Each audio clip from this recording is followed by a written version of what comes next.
Hello, and welcome once again to Ark of the Covenant Ministries, the ministry where God's love is demonstrated. My name is Pastor James E. Smith, author of the book, God's Love, the Key to Successful Relationships. And today we are in our second teaching of chapter 4 entitled The Simplicity of Love. If you would like to access your free copy of the ebook, just click on that link there. It will carry you to our website where you can access your free copy of the ebook. We're on page 29 in the upper portion just above where it says celibacy. Let's begin reading.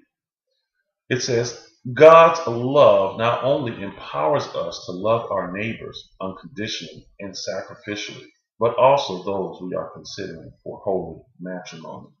Again, it is important here that we reiterate that the process of courtship must remain pure if it is going to yield the perfect fruit of love for which it was intended. So when we talk about God's love, the key to being in a successful relationship, we're talking about all types of relationships.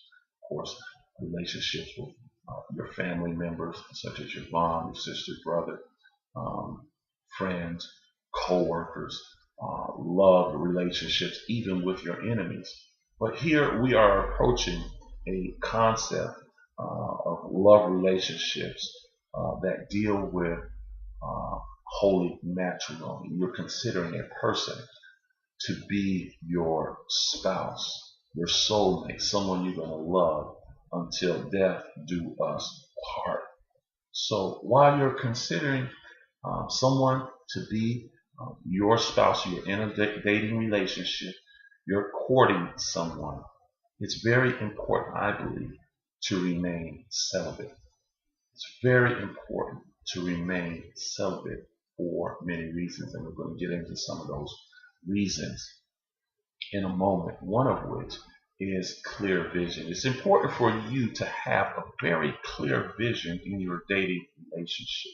You've got to be able to see from your soul if you have a mind frame of loving this person. Do you have a mental capacity to love that person you're dating?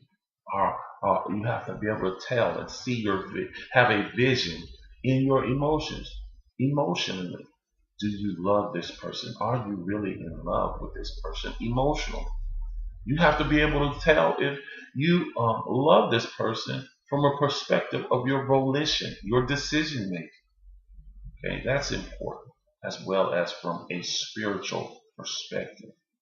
Okay, so you've got to be able to see if you love that person. In a dating relationship, it's like having glasses. You have to have your glasses have to be clear so that you can see not only how you feel about that person, but how that person feels about you.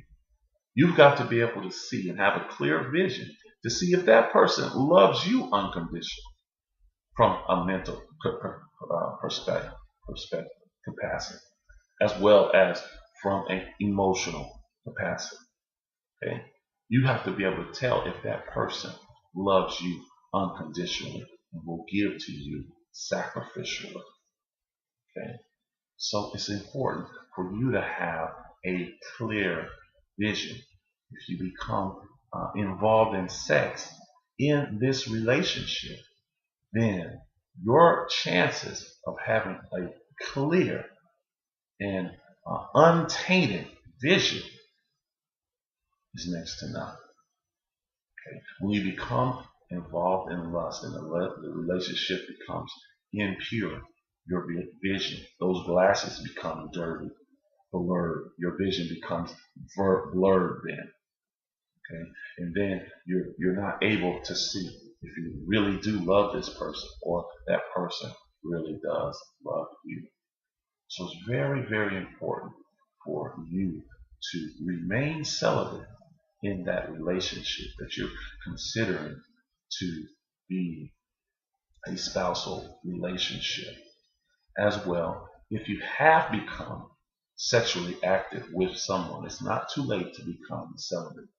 You just have to stop having the sex because you really do need to see if you really do love that person unconditionally and sacrificially. Okay? As well, you need to be able to tell if that person loves you unconditionally and sacrificially as well. They're willing to give their lives for you, to you. Okay, so that's very important. So it's not too late if you have made that mistake to go ahead and stop having sex, discontinue the sexual activity so that you can have a clear vision as to whether or not this person really does love you and you love that person. Okay? So let's go ahead and continue reading where it talks about celibacy. I believe remaining celibate until marriage is one of the best decisions that a single person can make in their quest for finding the love of their lives for many reasons. Let's talk about purity. When we refrain from sexual activity, we are keeping our body, soul, and spirit from evil. When we are celibate, we do not have to worry about being infected with sexually transmitted diseases that can damage our reproductive organs and or other parts of our bodies, as well as cause us premature death. We do not have to worry about an unwanted pregnancy or being responsible for an illegitimate child. Okay, so just being sexually pure, being celibate, frees us from a lot of worries that plague many people's relationships. Sexually transmitted diseases produces certain worries in the dating relationship. AIDS produces certain worries in a dating relationship. A person could actually die just dating. Okay? But if you're sexually pure, if you're celibate, you don't have to worry about that. Unwanted pregnancy produce certain worries in the dating relationship and kill the relationship because of those worries. You don't have to worry about that if you are celibate in the relationship as well. It keeps the relationship from evil, certain evils. Okay, and that helps the relationship as well. We talked about the purity of the relationship and being able to have a clear vision. Also, we aren't going from sexual partner to sexual partner, so we won't have a loose, promiscuous stigma attached to our lifestyle. However, you will have a reputation among men and women of wholesomeness that commands respect wherever you go.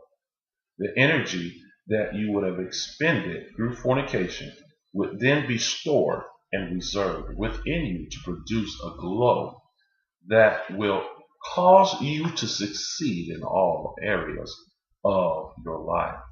And because you are keeping a commandment of God, He will, I'm sorry, and because you are keeping a command of God, He will be with you to bless your life.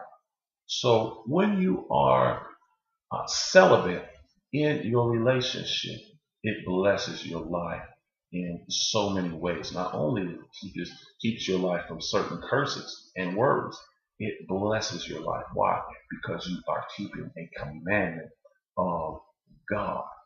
God commands us not to be involved in sexual fornication, sex outside of marriage.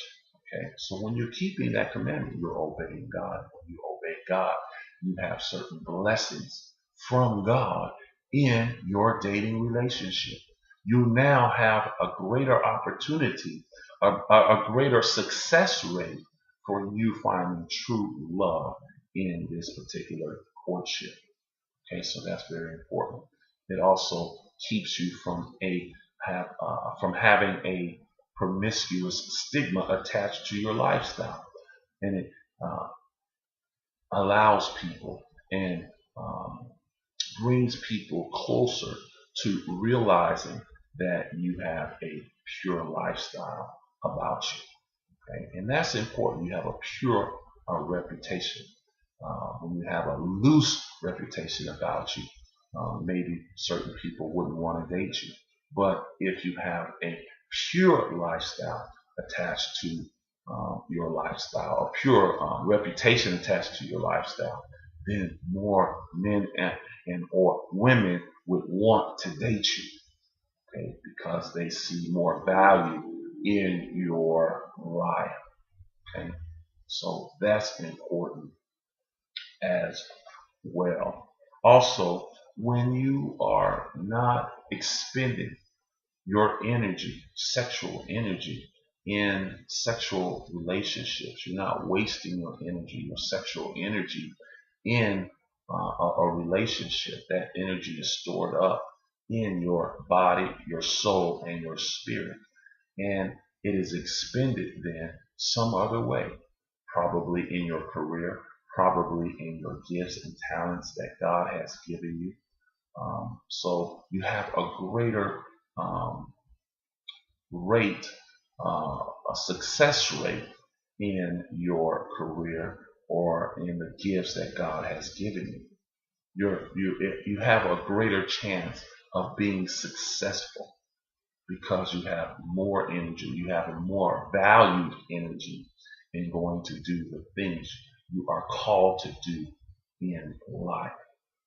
Okay, so it not only blesses your dating relationship, it blesses your life all around. Okay, so it's a tremendous blessing in being celibate, and especially remaining celibate in that relationship where you are considering that person that you are dating to be your spouse, your soulmate, someone you're going to be in love with unconditionally, and giving them a love of self-sacrificial love for the rest of your life. Okay? So it's very important that we share that with you in this particular teaching, teaching number 2 in chapter 4, entitled The Simplicity of Love. I thank you for this opportunity that you've given me in sharing this particular teaching with you. I look forward to being with you in the next. Until then, may God richly bless you.